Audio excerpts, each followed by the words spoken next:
हे भगवान, आज तो कितना भयानक तूफान आया है।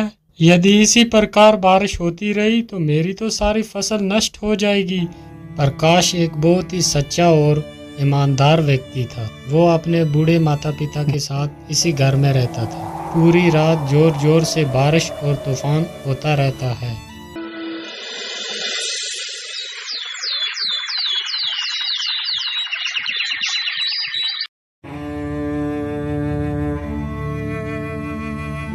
पिताजी, मैं खेतों की तरफ जा रहा हूँ। अभी जल्दी ही लौट कर वापस आ जाऊंगा। इतना बोलकर प्रकाश वहां से खेतों की ओर निकल जाता है।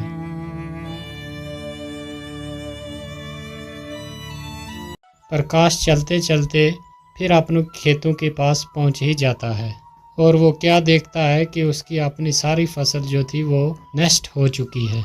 हे भगवान, ये क्या हो गया? अब मैं क्या करूंगा? मेरी तो सारी फसल नष्ट हो चुकी है। अनाज कहाँ से लाऊंगा और अपने बूढ़े माता पिता को क्या खिलाऊंगा? बेचारा प्रकाश वहाँ पेड़ के नीचे बैठकर बहुत देर तक रोता रहता है। हे भगवान, मेरे परिवार का सहारा बस ये खेत ही था। आज वो भी नष्ट हो गया। अब मैं क्या करूंगा? अब तो यहाँ रहकर मैं अपने माता पिता का पेट नहीं भर पाऊंगा। मैं ऐसा करता हूँ, अपने बूढ़े माता पिता को साथ लेकर कहीं दूसरे गांव में चला जाता हूँ। इतना कहकर प्रकाश वहां से अपने घर की तरफ चल देता है।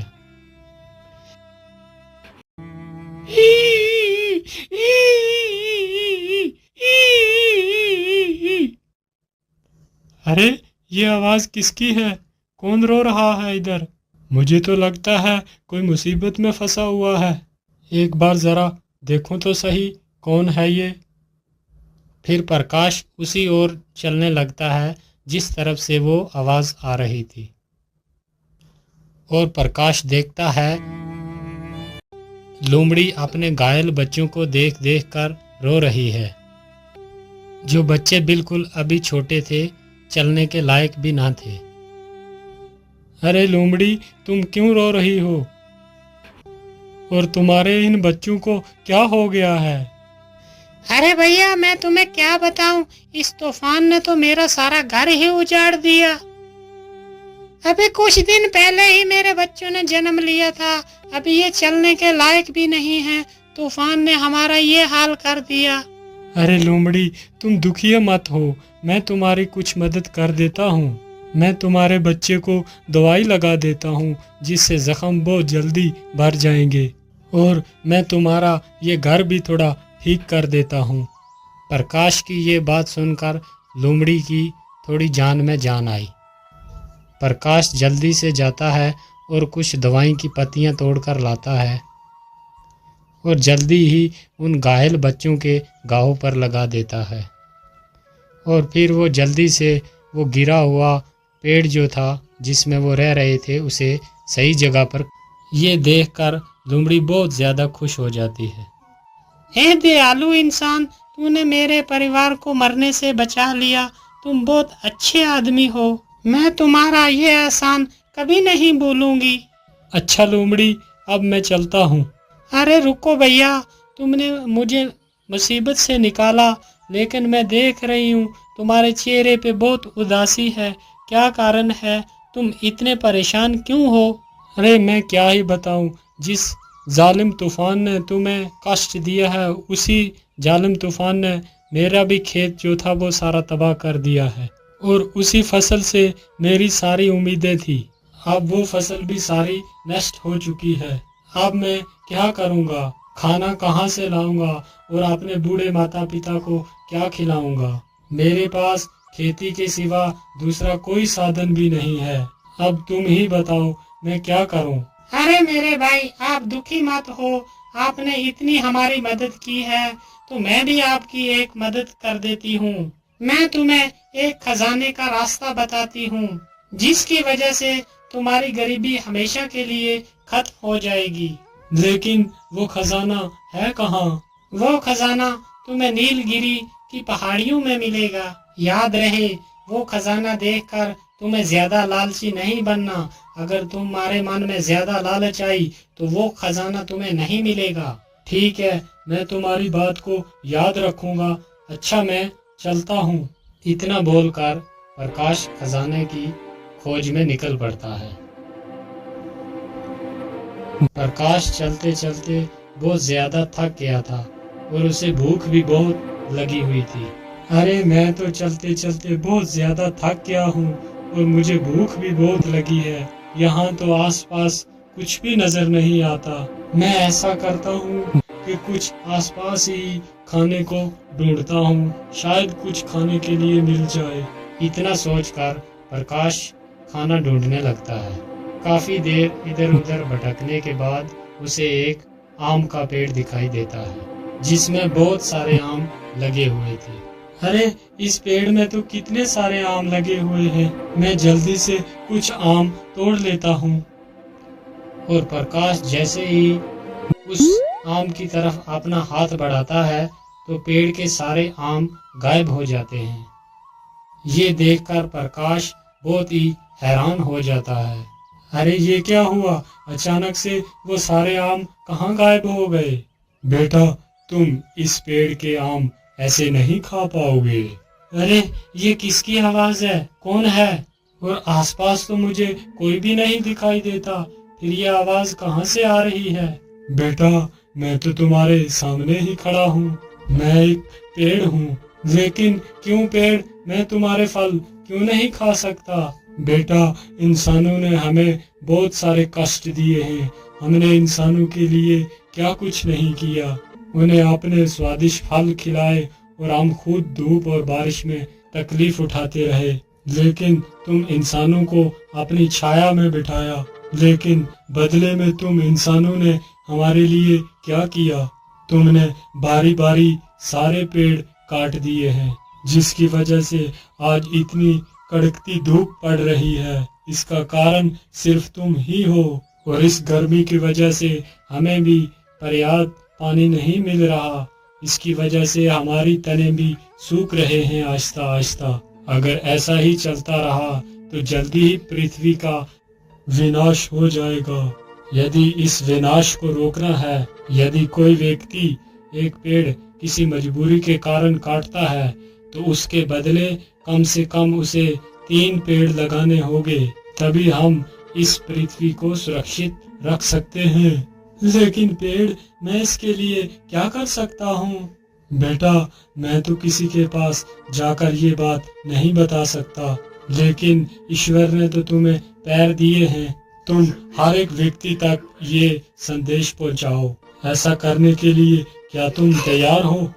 तभी मैं तुम्हें फल खिला सकता हूँ। हाँ हाँ पेड़, ठीक है, मैं आपके इस संदेश को हर आदमी के पास पहुँचाऊंगा। प्रकाश की ये बात सुनकर पेड़ बहुत खुश हो जाता है और जल्दी से अपने कुछ फल नीचे गिरा देता है और प्रकाश उन फलों को उठाकर तुरंत खाने लगता है। फलों को खाकर प्रकाश आगे जाने लगता है।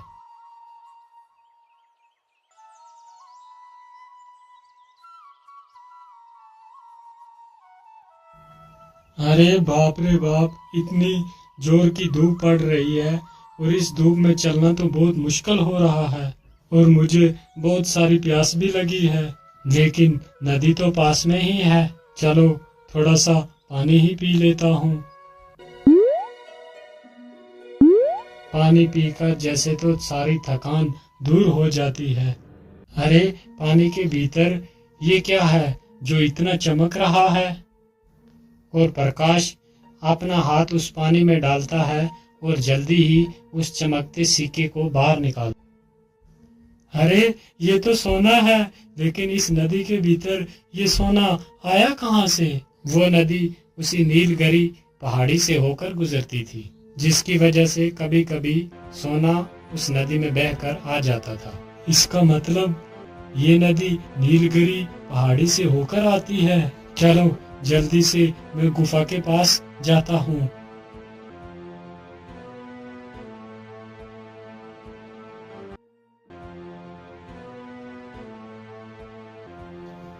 प्रकाश चलते चलते जल्दी ही नीलगिरी पहाड़ी के पास पहुंच जाता है मैं इस गुफा के बीच तो आ गया, लेकिन खजाने का कुछ पता ही नहीं है कहाँ पर होगा। अरे ये क्या, एक पत्थर के नीचे से इतना सारा पानी कैसे आ रहा है? कहीं इस पत्थर के पीछे ही वो खजाना तो नहीं छुपा हुआ है। चलो इस पत्थर को ही हटा कर देखता हूँ। प्रकाश जैसे इस पत्थर को हाथ लगाता है, वो पत्थर अपने आप दूर खिसक जाता है। अरे ये क्या, ये पत्थर मेरे छूते ही इतना दूर कैसे हो गया? और देखता है गुफा की हर तरफ सोना ही सोना पड़ा हुआ है। अरे बाप रे बाप, यहाँ पर इतना सारा खजाना पड़ा हुआ है। कहीं मैं कोई सपना तो नहीं देख रहा? क्या ये हकीकत है? अरे नहीं नहीं, ये कोई सपना नहीं है, ये हकीकत ही में ही सोना है। चलो मैं अपनी जरूरत के हिसाब से ही सोना ले लेता हूँ। और प्रकाश एक पोटली भरकर सोना ले लेता है। आहा, इतना सोना मेरे जीवन के लिए बहुत काफी है। इतना कहकर प्रकाश सोने की पोटली अपने सिर पर रखकर वहां से निकल पड़ता है। रुक जाओ, कौन हो तुम? और इस पोटली में क्या लेकर जा रहे हो? क्या हुआ, तुम कुछ बोल क्यों नहीं रहा? इस पोटली के भीतर क्या छुपा के रखा है तुमने? अरे सरदार, ये ऐसे आदमी नहीं बताएगा। हम इसकी पोटली छीनकर खुद ही देख लेते हैं कि इसकी पोटली के भीतर क्या रखा है। हाँ जोरावर सिंह, तुम जल्दी से इसकी पोटली छीन कर ले आओ। बेचारा प्रकाश डर जाता है और उस पोटली को उस डाकू को दे देता है। अरे वाह, इसमें तो बहुत सारा सोना है। अरे युवक, तुम्हें ये सोना कहाँ से मिला? जल्दी से बताओ, वरना मारे जाओगे। भाई, ये सोना तो मुझे इसी गुफा से ही मिला है। वहाँ पर तो ढेर सारा सोना पड़ा है। मैंने अपनी जरूरत के हिसाब से थोड़ा ही सोना लिया है। क्या कहा? इतना सारा सोना? और जिस सोने को हम वर्षों से ढूंढ रहे हैं, और वो सोना तुम्हें मिल गया? हाँ भाई, वो सोना मुझे ही मिला है। और चल जल्दी जल्दी, और वो बता मुझे सोना कहाँ पर है, नहीं तो तुम्हें मारकर इसी गुफा में दफना देंगे। ठीक है भाई, अब मुझे कुछ मत करना, मैं आपको उसी गुफा के अंदर ले चलता हूँ। और जल्दी से जाकर उस बड़े पत्थर के पास रुक जाता है। क्या हुआ, तुम यहाँ पर क्यों रुक गए? यहाँ पर तो कोई सोना नजर नहीं आ रहा। अरे भाई, इस पत्थर के पीछे ही तो वो खजाना छुपा हुआ है। क्या इस पत्थर के पीछे वो खजाना है? लेकिन तू इस पत्थर के पीछे गया कैसे? और तुमने अकेले ने ये रास्ते से हटाया कैसे? अरे दुष्ट, तू मुझे मूर्ख बना रहा है कि तूने अकेले ही नहीं ये इतना बड़ा पत्थर हटा लिया, जबकि हम सारे लोग मिलकर इस पत्थर को दिन भर नहीं हिला सके, और तूने इस पत्थर को अकेले ही हटा दिया। नहीं भाई, मैं झूठ नहीं बोल रहा, मैंने सचमुच अकेले ही इस पत्थर को हटाया था और इसके अंदर मैं गया था। यदि ऐसी ही बात है तो तू मेरे सामने ही इस पत्थर को हटा, जरा मैं भी तो देखूं कि तूने अकेले ही इतने बड़े पत्थर को कैसे हटा दिया। ठीक है भाई, मैं अभी इस पत्थर को हटाता हूँ। इतना कहकर प्रकाश जैसे ही उस पत्थर को छूता है, वो पत्थर अपने आप दूर खिसक जाता है। पत्थर दूर खिसकते ही गुफा का सारा खजाना साफ साफ दिखाई देता है। खजाना देखकर तीनों डाकू तो पागल ही हो जाते हैं। अरे वाह वाह वाह, इतना सारा खजाना है। आखिरकार ये सोना हमारे हाथ लग ही गया। अब तो हम ही इस सारे खजाने को उठाकर ले जाएंगे। डाकू के इतने बोलते ही गुफा का दरवाजा अपने आप बंद हो जाता है। तीनों दुष्ट डाकू उसी गुफा के अंदर फंस जाते हैं और प्रकाश अपनी उस सोने की पोटली को उठाता है और वहां से भाग जाता है। और वो डाकू तीन के तीन अंदर ही उस गुफा के दम घुट के मर गए।